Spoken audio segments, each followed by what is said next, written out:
খুব অল্প কিছু কোম্পানি বা প্রতিষ্ঠান আছে এমন যা কেবল সাধারণ জনগণের সাথে সংযোগ স্থাপনই করেনি, বরং বিশ্বে এনেছে এক বৈপ্লবিক পরিবর্তন। পৃথিবীর সবচেয়ে বড় মোবাইল উৎপাদনকারী প্রতিষ্ঠান নোকিয়া কর্পোরেশন তেমনই একটি সুপরিচিত নাম। 1865 সালে জন্ম নেওয়া এই প্রতিষ্ঠানের জন্মস্থান ফিনল্যান্ড। প্রতিষ্ঠানটি বহন করা যায় এমন ডিভাইস উৎপাদন করে।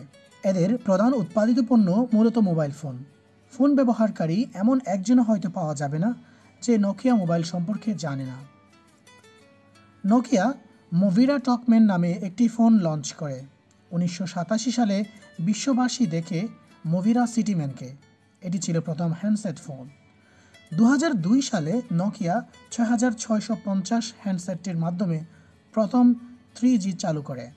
এরপর 2003 সালে এনগেজ মোবাইল গেম চালু হওয়ার সাথে সাথে তরুণদের মধ্যে একটি প্রবল উন্মাদনা ছড়িয়ে পড়েছিল নোকিয়া ফোন নিয়ে। 2011 সাল পর্যন্তই মোবাইলের রাজ্যে নোকিয়ার একচ্ছত্র আধিপত্য ছিল। এরপর বাজারে আবির্ভাব ঘটে টাচ স্ক্রিনের, আর এর সাথে প্রতিযোগিতায় ক্রমাগত পিছিয়ে পড়তে থাকে নোকিয়া। গুগলের তৈরিকৃত অ্যান্ড্রয়েড অপারেটিং সিস্টেমটিকে ব্যবহার করবে না নোকিয়া, এমন ঘোষণার ফলে শেয়ার মার্কেটেও নেতিবাচক প্রভাব পড়ে। শেয়ারের দাম $40 থেকে নেমে $2 আসে।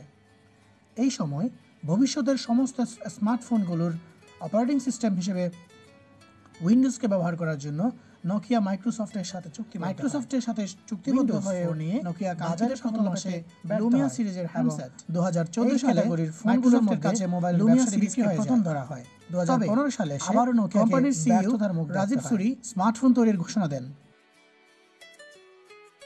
অবশেষে 9 জানুয়ারি 2017 সালে বাজারে আসে নোকিয়ার বহু প্রতীক্ষিত প্রথম অ্যান্ড্রয়েড স্মার্টফোন নোকিয়া 6। দিনে দিনে কোম্পানির অগ্রগতি এবং বৃদ্ধি অব্যাহত রয়েছে। বাজারে রীতিমতো কাড়াকাড়ি পড়ে গেছে নোকিয়ার ফিচার ফোনগুলোতে। নোকিয়া আজ 120টি দেশের 90,000-এরও বেশি লোককে কর্মসংস্থানের সুযোগ করে দিয়েছে এবং 150টিরও বেশি দেশে সফলতার সাথে ব্যবসা করছে। সেবা প্রদানের মাধ্যমে সন্তুষ্ট করেছে লক্ষ লক্ষ গ্রাহককে। নোকিয়া সাধারণ মানুষের কাছে প্রযুক্তি পৌঁছানোর মাধ্যমে জীবনকে স্পর্শ করেছে, যা শুধু ব্যবহারেই সহজ নয়, বরং এটি সাধারণ জনগণের পকেটের খরচকেও সীমিত করে দিয়েছে।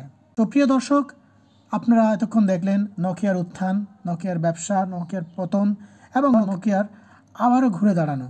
কমেন্টে আপনার মতামত জানান এবং নোকিয়ার সাফল্য এবং ব্যর্থতার কোন বিষয়টা আপনার সবচেয়ে বেশি দৃষ্টি কেড়েছে, নজর কেড়েছে, সেটা আমাদেরকে অবশ্যই কমেন্ট করে জানাবেন।